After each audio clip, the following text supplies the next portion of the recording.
And now, from Pasadena, it's CCN Sunrise with Sehnita Joshua Mattison, Paulo Alejandria, the Crown City News team, and the CCN Sunrise segment stars. It's time to wake up San Gabriel Valley with CCN Sunrise. Good morning and welcome to CCN Sunrise. We've got a great show for you planned with all the headlines making news in the San Gabriel Valley, plus fitness, finance, and much more. I'm Sehnita Joshua Mattison. And I'm Paulo Alejandria. And we got a lot of news to cover, don't we, Sehnita? Oh, we sure do. It's an exciting day, especially since the big boss is going to be gracing us with her presence, Gotta right? clean up around here, right? Exactly. Make it good around here for her. Yeah, I always got to put the best impression in front of the boss. Absolutely. But, I mean, there's a lot of news making news around here, so let's get right into it, shall we? Absolutely, let's go. go. Well, let's take a look at the San Gabriel Valley news headline making national news right now.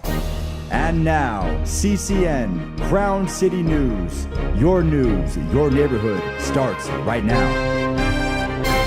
Residents in San Marino packed the city council meeting Wednesday to discuss the resignation of their mayor in light of video surveillance that caught the mayor throwing dog poop in a neighbor's yard. CCN's Tony Mead was there and has this story. Hi, I'm Tony Mead with CCN, Crown City News, your neighborhood. I'm here in San Marino where the neighbor who has accused the mayor of deliberately throwing dog poop on his property plans to bring the dog poop here tonight. It's packed inside and outside these doors, standing room only, for the much anticipated city council meeting. The big stink comes from the June 7th incident when the mayor of this small, wealthy community was caught on camera tossing a bag of dog poop on neighbor Philip Lau's yard. Mayor Nair opened the public announcement part of the agenda, apologizing for his actions. I have absolutely regretted that action. Despite the public apology and the written letter the mayor sent to Mr. Lau soon after the video was released, Mr. Lau walked into the chamber with the bag in hand, waving it as he continued to accuse the mayor of throwing the bag on purpose. The mayor had dropped it after his wife had pointed out where to do it. During public comments, almost 20 supporters backed Lau's concerns and called for the mayor's resignation to avoid further embarrassment to the city. Can you answer that question for me? What were you thinking? Maybe you would like to do the gentlemanly thing and step down. Lau's wife also backed her husband's claim that it was a deliberate act because the mayor only lives 2 blocks away from them and could have easily disposed of it at his own home. Still, the mayor had support on hand.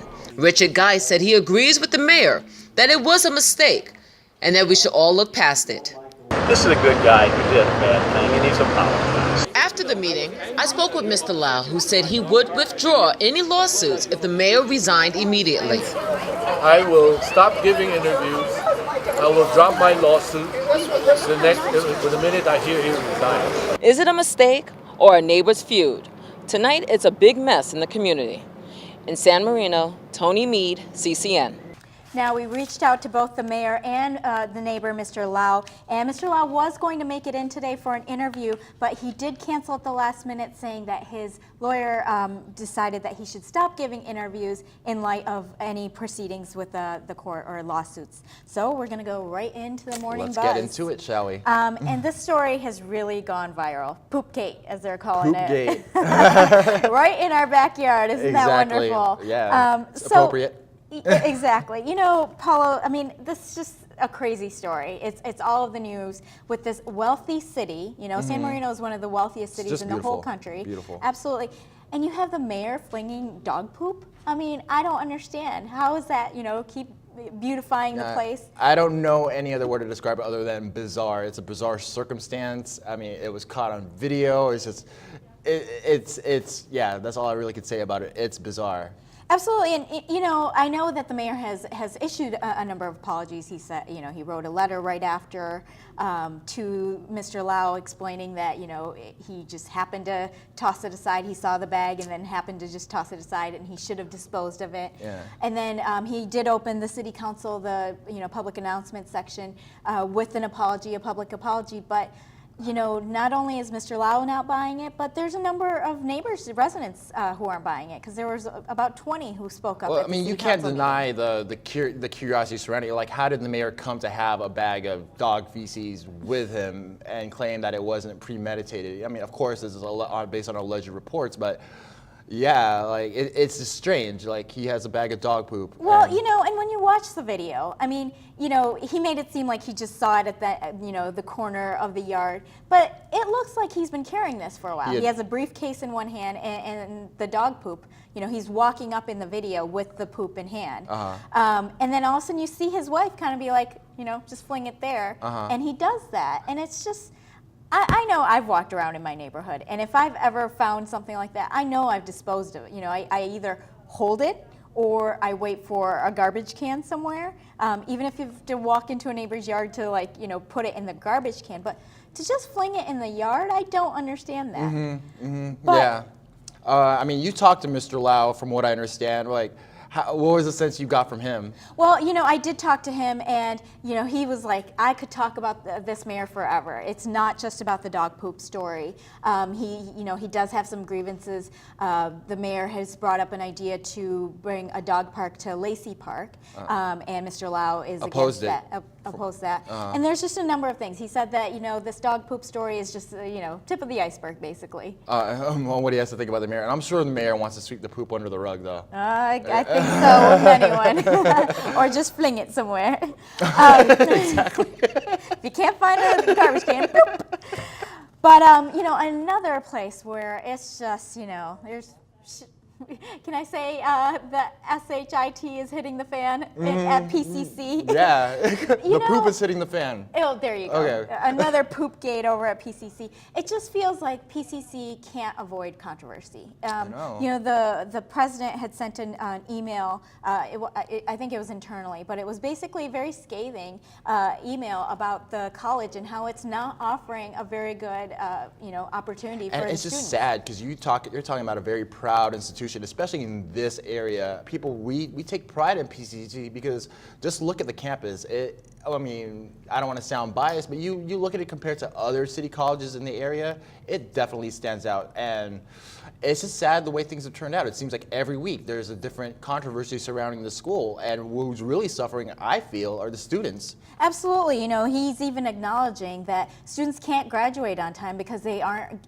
able to get all the credits that they need. And, you know, I understand that the president is saying this, but what responsibility are they taking to change it? You know, it's in their hands to change it. So It's basically one thing to address it, but what exactly are we going to do about it? I know, and I'm just waiting. You know, honestly, we have to wonder how long Dr. Rocha is going to last here. So, Yeah, it's going to be interesting to see that. well, that is it for our morning buzz. But we have a lot more. We have a lot more, and on that note, some high school scholars earn big money for college. And CCN Sunrise's own legal perspective on the biggest cases in legal limbo right now with our own segment star, Okorocha, when we come back.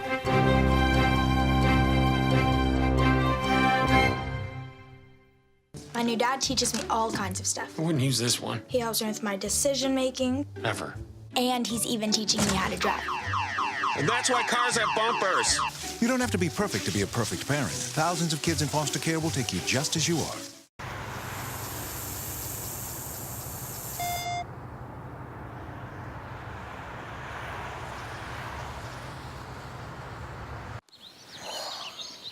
Staring contest! You still got it. I know. Come alive with the forest. Visit discovertheforest.org to find a forest near you. And now, CCN Crown City News. Your news, your neighborhood starts right now.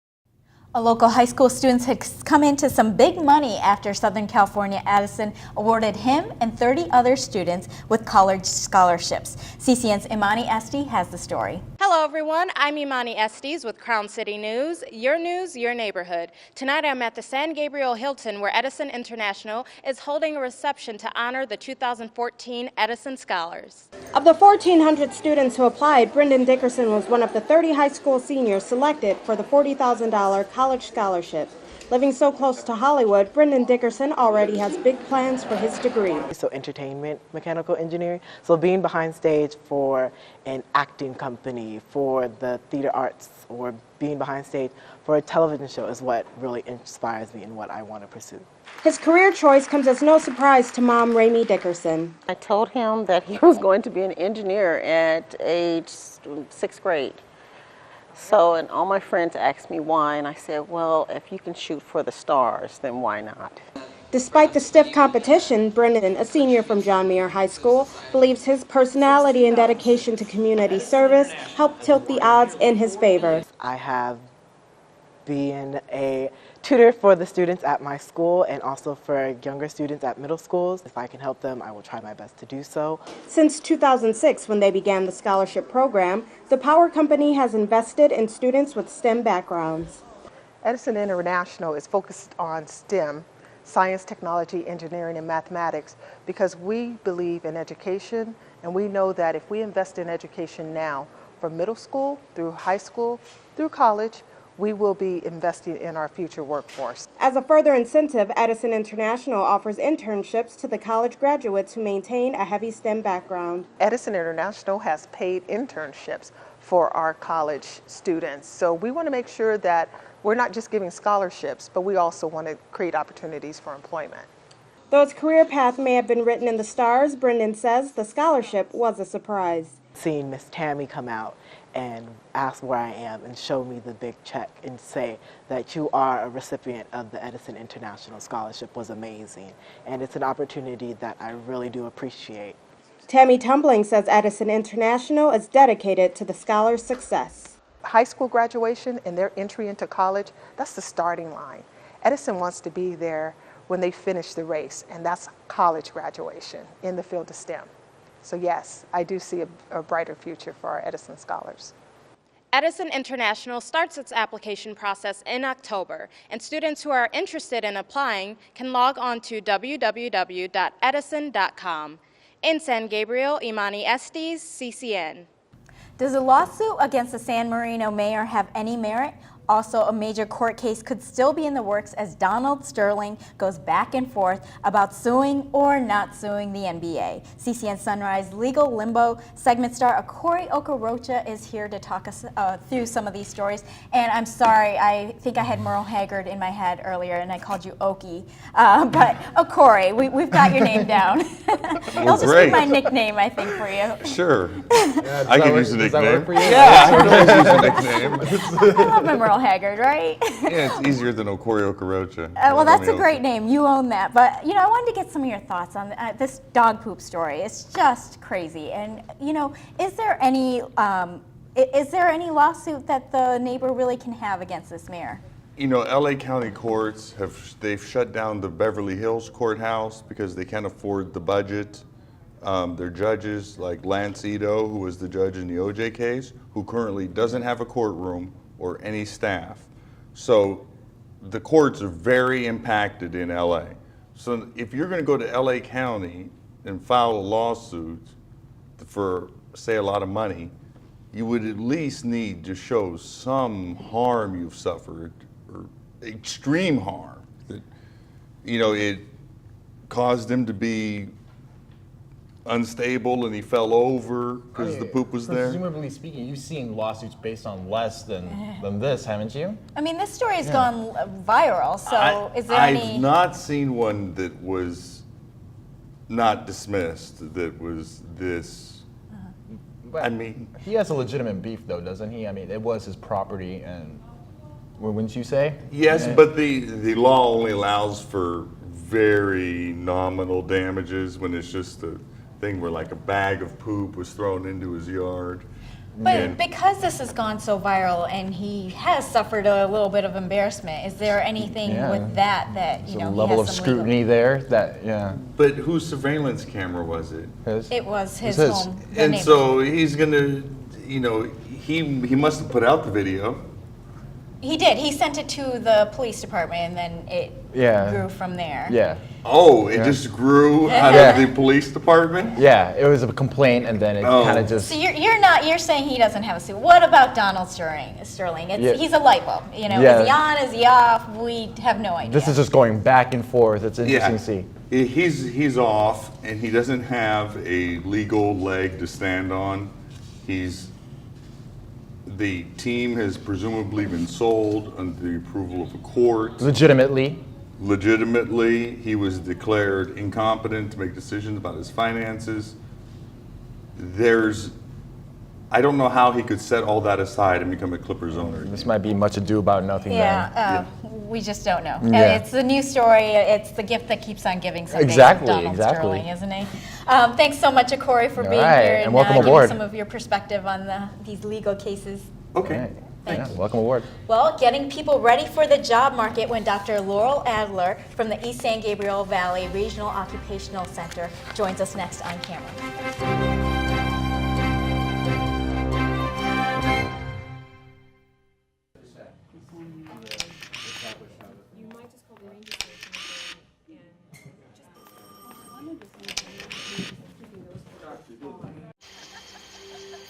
Places, everybody. Light check. 1, 2, 1, 2. Everything looks good on our end. And lights. Come alive with the forest. Visit discovertheforest.org to find a forest near you. Wow, these are really good. You act surprised.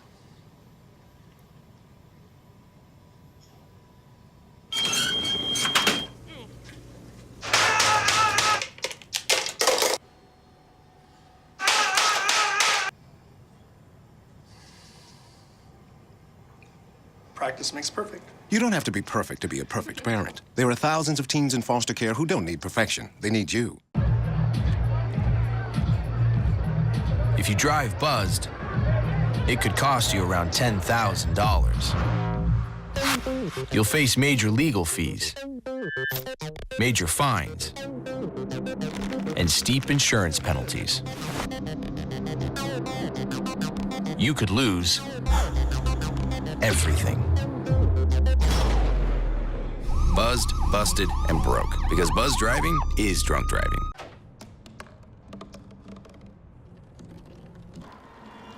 Everybody has a dream.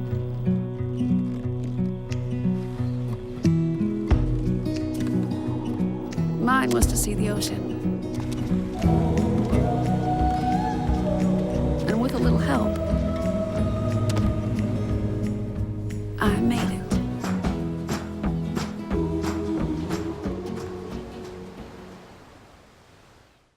Some companies are finally starting to hire again, and Dr. Laurel Adler from the East San Gabriel Valley Regional Occupational Center is here to tell us how they prepare folks for the job market. Thanks for being here, Dr. Adler. Thank you very much. So tell us about your program and who you can help. Well, we provide job training. First of all, we're a public agency, not a private training center. And so we use basically public money to provide the funding for training.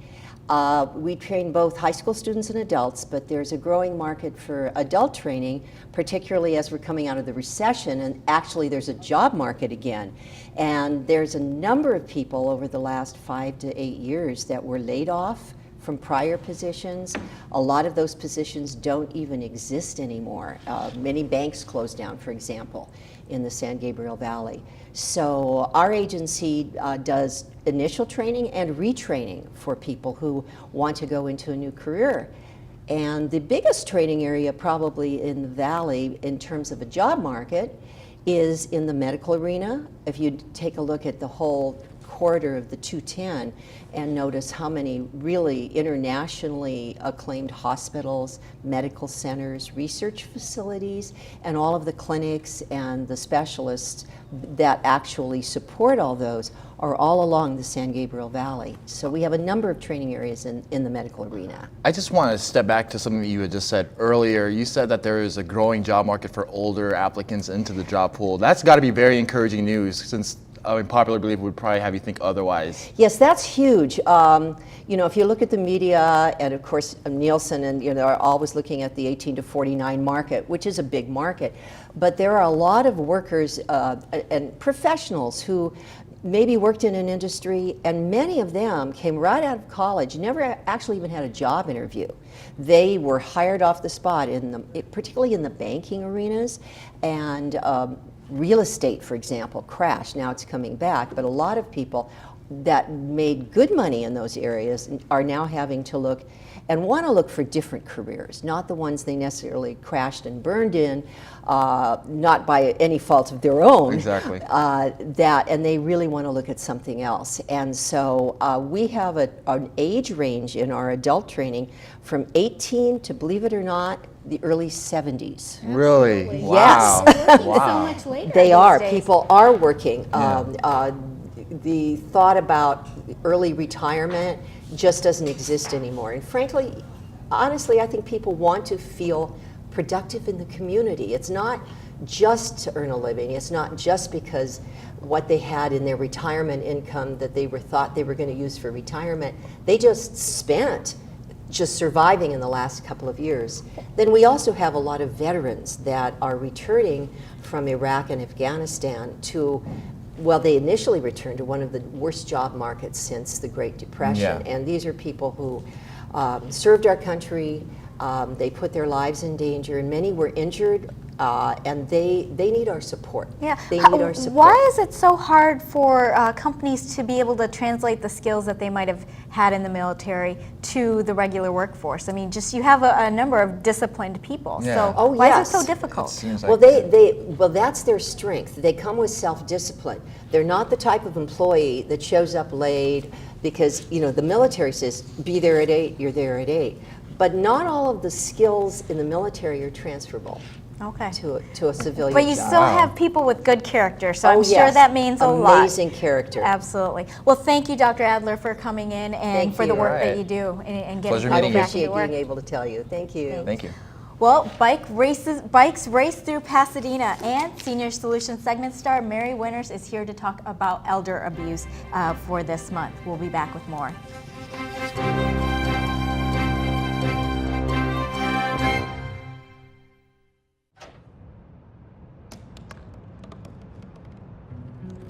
Me dijeron que no debía soñar. Me llamaron pedazo de basura y juraron que eso es todo lo que llegaría a ser.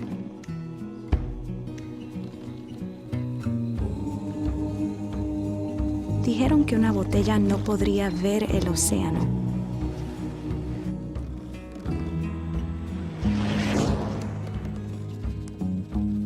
Ríndete. Regresa al basurero.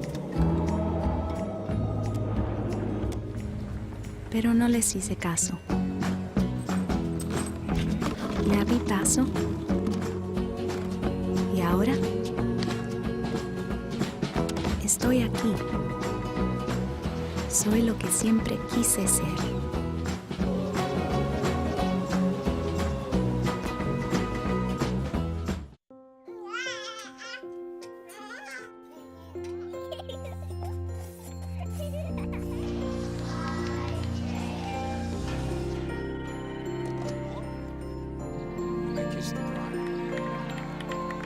A full life, measured in seats, starts with the right ones early on.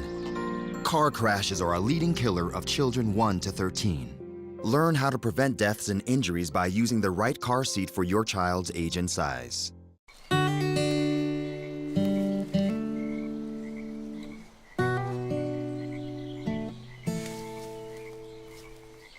When you're out there, there's no telling what you'll find. I see it, I see it. Oh, look at you. There are some moments only the forest can inspire. Find yours at discovertheforest.org. In a Tour de France-style bike race, the Amgen Tour America brought professional riders who completed their second and final stages right here in Pasadena. CCN's Joe Tritton was there and he has this story. On Saturday, May 17th, Amgen's 9th annual bike race Tour of California rolled through Pasadena on the 7th leg of its trip from Sacramento to Thousand Oaks. The riders in the Tour of California had already been biking for almost a week when they turned onto Colorado Boulevard and crossed their finish line for that day. Amgen, a medical company that is heavily invested in cancer research, has held this charitable bike race for many years. Meanwhile, Kaiser Permanente, in conjunction with Mayor Bill Bogard, put on the Kaiser Ride, Roll, and Stroll event. Police closed off Colorado Boulevard as thousands of families cruised up and down the Amgen route to celebrate the last day of Bike Week here in Pasadena. Peter Sagan won the 7th leg of the bike race here in Pasadena. After that, Amgen bike riders traveled to Thousand Oaks, where on Sunday they rode 3 laps around the city to complete the tour, which has been called the biggest bike race in America. In Pasadena, Joe Tritton, CCN Sunrise. Elder Abuse Awareness Day is June 15th, and Mary Winters is here to tell us about the potential red flags we might see when we're taking care of our elders. A global community will be gathering to discuss a very important topic, a tough one, but one about elder abuse. So on June 15th, we will have Elder Abuse Awareness Day, and it's really set up so that we can understand more about who's at risk, why they're at risk, and get a better understanding of how we can support people and prevent some of this from happening in the beginning. So who's at risk? Anyone and everyone. Anyone, any socioeconomic level, any senior at any home, any facility, everyone is at risk. So we need to be aware of what types of abuse is out there. The typical things, obvious, physical abuse. That's one thing that we may see with somebody, but things that are not so obvious, things with emotional abuse, badgering someone, neglecting someone, keeping services like healthcare or hygiene away from them. The other thing is some people self-neglect themselves. So maybe by the fact that they are not taking care of themselves, that is also considered abuse. Financial abuse is also a big issue. We see a lot of these lottery scams and other issues that are really so financially damaging to so many seniors. Where does this happen? It happens at home, it happens in facilities, and we just need to bring more awareness so that we can report these issues. And how do you report an issue like this? Sometimes we get a little bit nervous about whether or not we should bring these issues to someone. But if we talk to our local police, if we go to Adult Protective Services, we go to a trusted advisor, say a social worker at the hospital, or social worker at a facility, and let them know, I'm concerned, I have a problem with what I'm seeing here, and report what we see happening, then maybe we can make a difference in the life of a senior. So thank you for your awareness of elder abuse, and maybe we can make a difference. Thank you. Well, thanks, Mary. It's so hard because, especially with nursing care, I've had a grandmother there, and you have to be so vigilant. It feels like, they just have to be there all the time because you never know who's interacting with them. The squeaky wheel really does get the grace, and I have to say, advocacy is such a huge piece of getting what a senior needs. So absolutely, be aware, be there. All right, that's right there, you said it. So thanks for that, Mary. Well, in the next half hour, CCN's Tami DeVine is going to tell us about launching our brand new morning show to this area. You won't want to miss it. Stick around.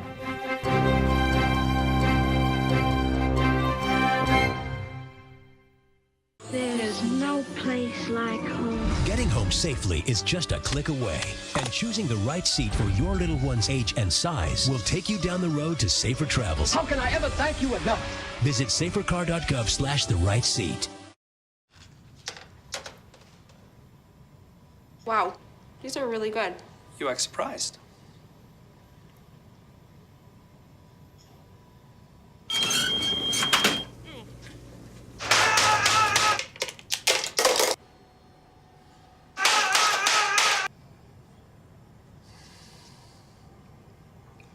Practice makes perfect. You don't have to be perfect to be a perfect parent. There are thousands of teens in foster care who don't need perfection. They need you. Staring contest. still got it. I know. Come alive with the forest. Visit discovertheforest.org to find a forest near you.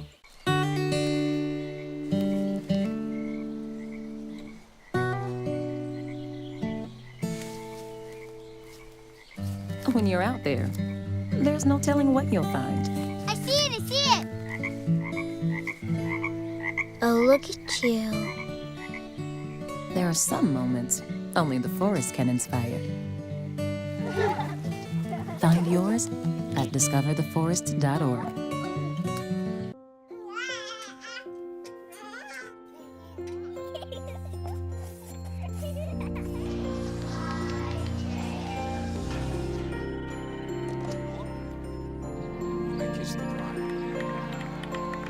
A full life, measured in seats, starts with the right ones early on. Car crashes are a leading killer of children 1 to 13. Learn how to prevent deaths and injuries by using the right car seat for your child's age and size. We're back with our second half hour of CCN Sunrise. I'm Sehnita Joshua Mattison. And I'm Paulo, Alejandria. Well, we covered a lot of ground there in that first half hour. We sure did. Get and all. I'm not sure I need to talk anymore about Exactly. How about you? I think we've done a lot of talking about Poopgate, but it's exciting. We like I said earlier, we got our big boss coming in, talking to us about this thing we're trying to get going over here in the San Gabriel Valley. It's really exciting. Well, because it's really a groundbreaking show. I mean, this is just what this area needs, and you know, she's such a visionary for making this happen. Yeah, I mean, she really is the engine that keeps this locomotive going. I know. You know, are we trying to get a little extra around here? A little help out, Yeah, you know. that was really cool, Sehnita. Brown nosing to the boss. All right, let's go off into the bus, shall we? All right. Well, we have a lot going on. Some of the conversation that's going on nationally really is about Iraq. And the situation is really deteriorating there quite quickly. And it's just scary because, you know, I'm not sure. Like, what do you think about, do you think we came out of there too quickly? I mean, I have a brother who's currently out there, and I mean, I'm really at odds when I talk about it. I mean, at one point, yeah, I mean, I kind of want to see things come to an end, but I don't want to see the objectives suffer either. I mean, what do you think? Well, you know, I think at some point we do need to give control to them, and that's what they were asking for. But I don't understand, you know, we train them really well. I mean, even from what the I soldiers. understand, from what I'm hearing, not just from my brother, but other, you know, other people in the military, is they're not 100% confident that they're ready for that, even right now at this stage. They're still seeing a lot of like holes in the operation as far as like completely turning it over. I mean, that's just what I'm hearing, and you know, no means is that an official account, but that's the sense that I'm getting from a lot of people who are coming back from out there. Well, but you know, I just wonder, I mean, with any transition phase, there are going to... It's going to be rough, right? It's going to be rough. I mean, you think about our country, I mean, it wasn't exactly like easy going from the get-go, right? I mean, there was a little bit of a growing pains phase there. Absolutely, and if you just call it a day and say, oh, this place is ruined because they're going through growing pains, you know, they do need to stand up for themselves and get through this. The hard part is there's so many soldiers that are just abandoning ship, basically. Yeah. And the morale is so low, and that is up to them to bring up their morale and fight for their country, and fight for what they want. But you know, they seem to be overwhelmed because you know, the other side is just very well armed. Yeah, I mean, if your morale's down, maybe you're questioning the validity of your mission or your objective. But you know, it's really up to al-Maliki and his administration to bring up the morale for his country, because we can't do that part. And yeah. So I just wonder. Yeah, that's an X factor. We really can't do that. I mean, we can do what we can about preparing them, but at the end of the day, it's up to them. But it's scary because we don't know, you know, how many fighters are, you know, the bigger repercussions that we might face from exactly. this. Another controversy going on a little bit lighter right here at home. There is a topless maid service that has been advertising in South Pasadena and Pasadena, and they have a van that, you know, one of those wraps around the van, advertising for this topless maid service, and a lot of people in the community are kind of outraged. Yeah. What do you think about it? Kind of wondering why I haven't seen it on my little treks around South Pasadena, but yeah, I mean, Again, very bizarre, right? I mean, but then you get into the deeper matters of the issue. I mean, yeah, we're advertising for a service, but I mean, how do we effectively do that without offending anyone? And should that even really be an issue? Well, honestly, and people are saying, what kind of service is this really? I mean, really maid service? What kind of happy cleaning is going on here? Yeah. I mean, I see where you're going at, but yeah. And so, it's just this call for, is it about free speech for the company? Or is it about, does a city get to have some decency laws? But if you have decency laws, well, you walk by a Victoria's Secret store and there are things flashing right in your face and in your kid's face. And, I definitely certainly feel like I have to cover my kid's face when we're walking past Victoria's Secret. That's an interesting point. That is something to consider because, again, it is an advertisement, but then the service too. I mean, is it really legitimate service or is it just a bunch of like overgrown frat boys? And does exactly? And does a city really get to have a say in what they want in their community, and and what's happening? Is this just a form of prostitution that they're hiding behind? I mean, have you actually seen the adverts? I mean, I have actually, and they're I will say they're less risque than Victoria's Secret, but yeah, it's a legitimate business there, right? Exactly. And now a look at some of the other headlines making news in the San Gabriel Valley. And now, CCN Crown City News. Your neighborhood starts right now. Did you make it to the polls? I'm talking to you. Election day was June 3rd, but the votes were historically low.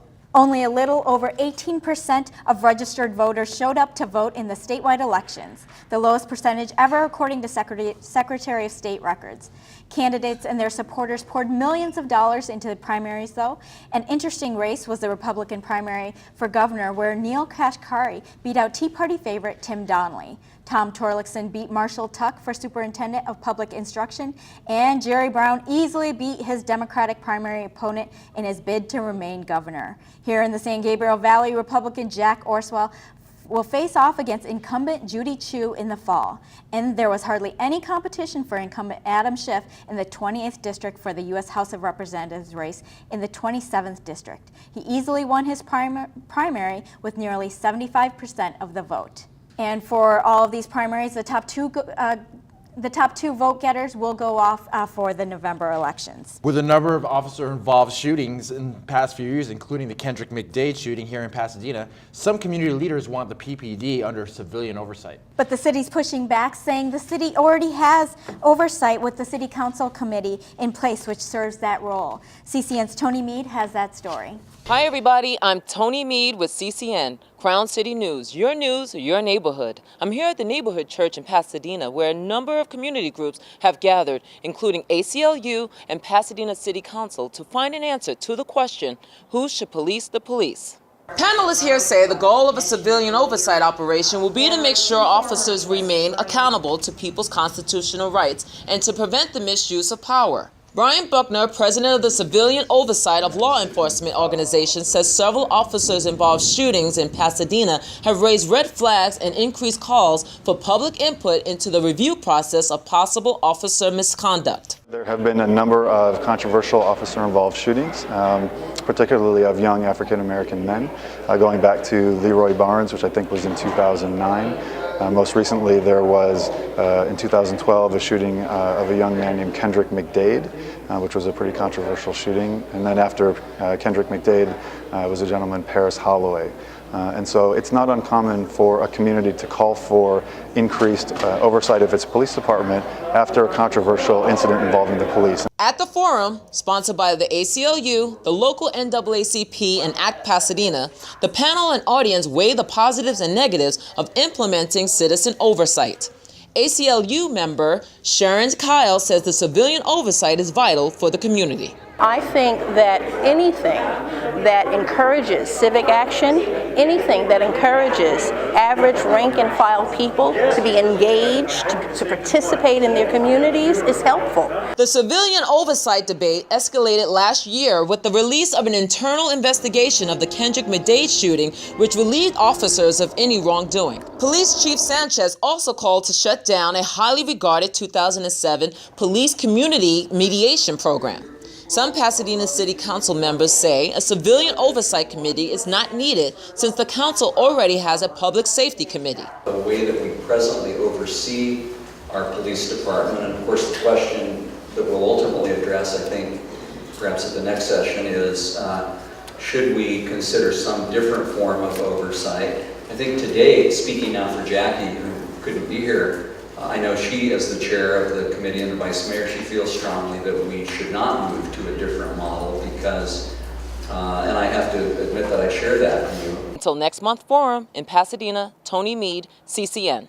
Did you know there was a place right here in Pasadena that provides horseback therapy for disabled children? It's called the Mach 1, and the stables are here in Pasadena Equestrian Center at the Cajamonga Watershed Park. A local Girl Scout going for her Gold Award created some games the kids can play while on horseback. Miranda Gutierrez built 4 7-foot-high games for the program, including shooting hoops, opening a mailbox, and more, all while on horseback.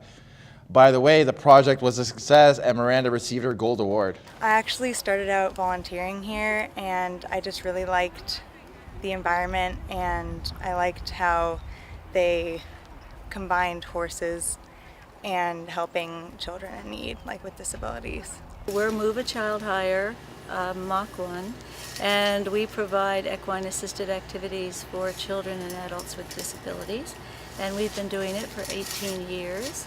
And after 4 moves, we're now getting ready to build a center and have started that next door to where we are here in the Cajamonga Watershed Park. After about a couple of months, I noticed that for about an hour after, she had a peace. She could be still, she could focus on a task, she could do a lot of things that during the normal day, she has to have accommodations for all of those things.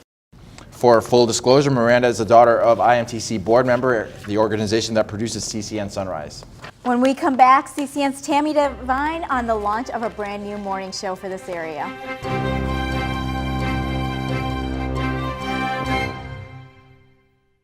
My new dad teaches me all kinds of stuff. I wouldn't use this one. He helps me with my decision making. Ever. And he's even teaching me how to drive. And that's why cars have bumpers. You don't have to be perfect to be a perfect parent. Thousands of kids in foster care will take you just as you are.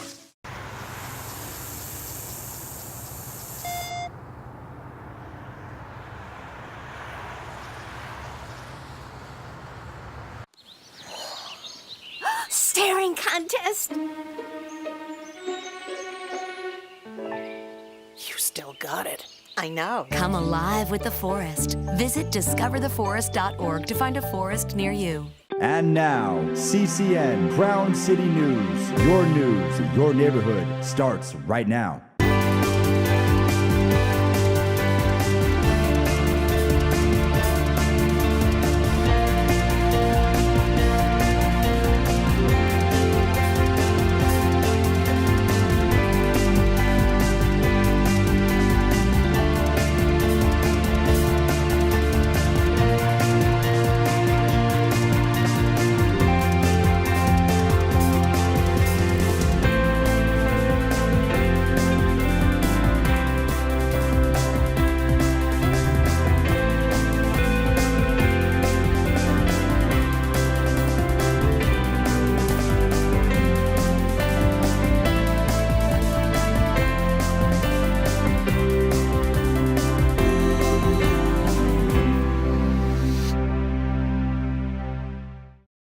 It's right around the corner. The launch of a brand new morning show coming to Pasadena and the San Gabriel Valley, CCN Sunrise.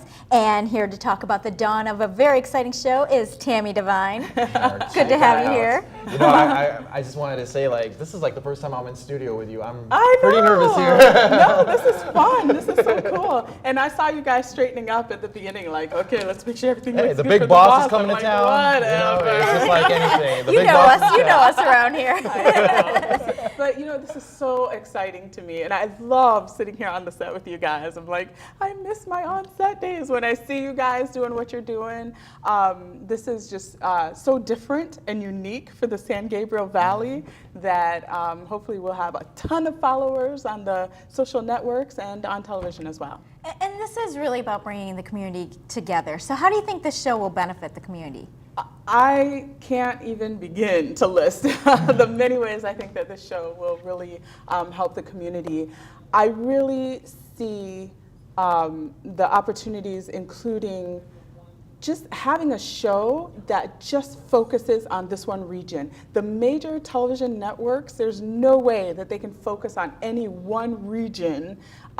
They just come in for Poopgate, and then they leave. I thought we were going to talk about that Sorry, I can't get it out of my Yeah, they come in for the mayor and dog poo and nothing else, and the murder every now and then. Yeah. But seriously, we get to tell the stories of our neighborhoods that are right around us in a little more detail. Yeah, it's a vibrant area. Yeah, there's so much going on. I had a question for you, Chief. I mean, Tami.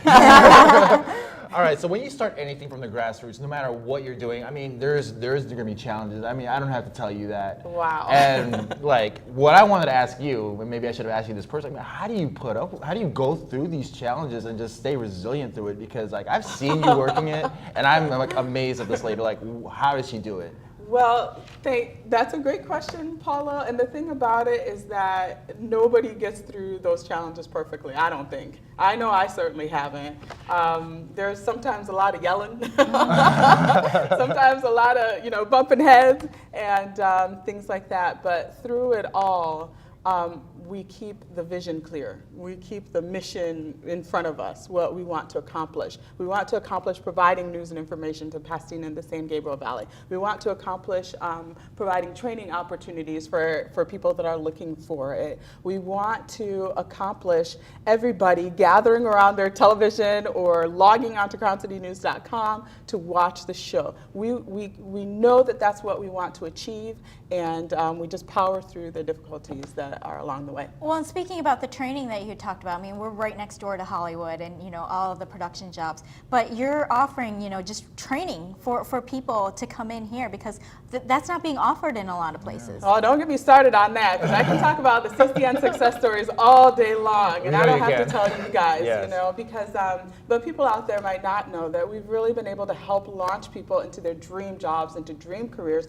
They're at places like ABC7, they're at places like CNN, they're at places, they're at NBC, CBS affiliates all over the country. They're in places like CCN Sunrise. Exactly.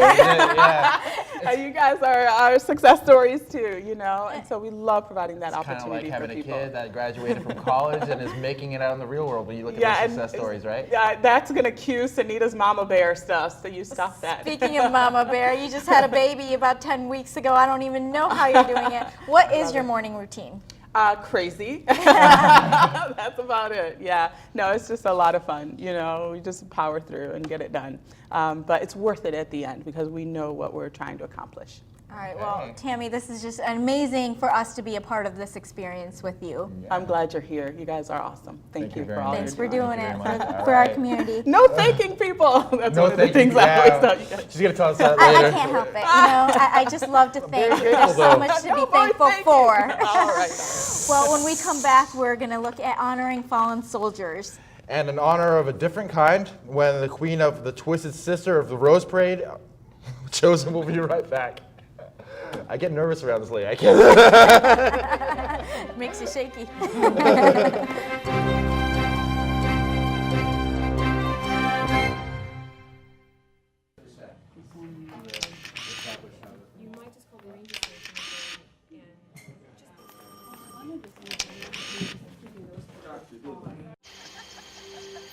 Places, everybody. Light check. 1, 2, 1, 2. Everything looks good on our end. And lights. Come alive with the forest. Visit discovertheforest.org to find a forest near you. Wow, these are really good. You act surprised.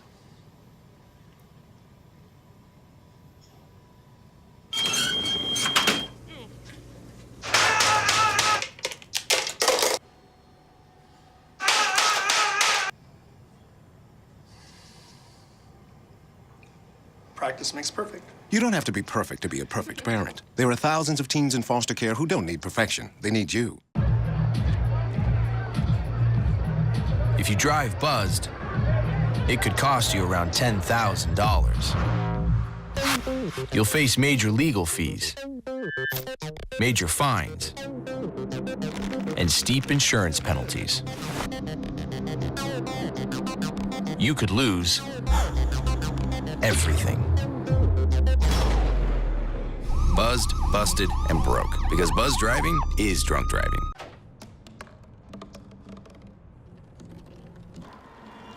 Everybody has a dream.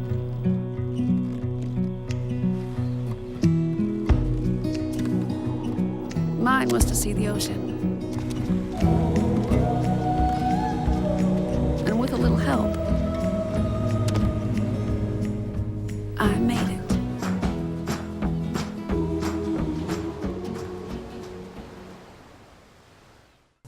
On Memorial Day, a 180-voice choir performed in Hollywood in honor of fallen soldiers and to fundraise for a local charity. Take a listen.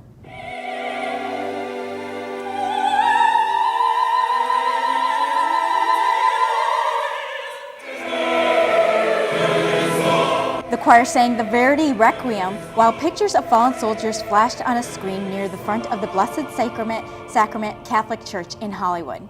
The concert conductor was Joseph Modica, assistant professor of music at the University of Redlands. 5 choirs participated, and nearly 1,200 people, including some veterans, filled the church to hear the choir. My dad is a veteran. My dad served in the Navy in the 1950s. He was wounded in training, and the effects of those wounds have been with him his whole life. And so I've become really a passionate supporter of the Wounded Warrior Project. It's an amazing experience to have and be involved with Joe Modica and this cast of remarkable musicians and singers, to be a small part of this, and especially in the finale, when usually the director likes to showcase the prior hour, to then pull focus to the little screen to show our fallen heroes. It's truly a generous act on his part and on his cast, who have worked so hard for a year. The concert benefited the Wounded Warrior Project and also the Pasadena Arts Council, which we should let you know is a fiscal sponsor for the International Media Training Center, or IMTC, which produces CCN Sunrise. Well, on a lighter note, have you been to the Doodah Parade?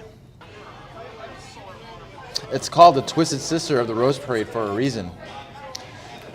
20 people, male and female, auditioned recently for the role of the 2014 Doodah Parade Queen, the most ever, we're told. This year, after 12 years of trying, belly dancer Nancy Urbach finally won the coveted title. She beat out all kinds of crazy characters. Tryouts took place at the American Legion to play to music of Snotty Scotty and the Hankies and Horses on AstroTurf. The parade, which takes place November 15th, has been going on occasionally since 1978. Urbach beat out first runner-up Clara Freedom 911 Long and second runner-up Count Smokula. Paul, have you been to the Doodah Parade? I have not, and I should. I know. I should, right? We need to make it to the next one together because the pictures just look amazingly crazy. Yeah, this is going to be a really, really exciting, like really fun, bizarre time. I think I kept saying bizarre today, but yeah, it is going to be. Because there is a lot of bizarre stuff going around here. I mean, that's why we need this show, basically, because there's so much that happens that nobody even knows about, you know, and we can highlight those things. And the Doodah Parade has been, you know, such a long-standing tradition here. Yeah, and if you think about it, it's really cool. It is a really cool tradition. It's a little kooky, but I like it. It adds to the fabric and character of our great San Gabriel Valley. You know what I love about it? Because, you know, Pasadena is, you know, very historic and iconic city and, you know, holds itself up very straight and proper with its traditions.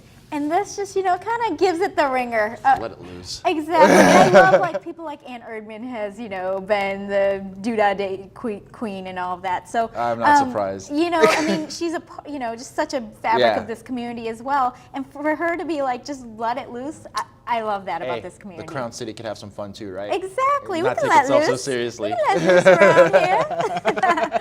Well, that's it for our show, and we want to thank Southern California Edison and EH Financial for their financial support. And thanks to all of the CCN Sunrise crew and to everyone out there watching. Have a great morning. All right, thank you guys.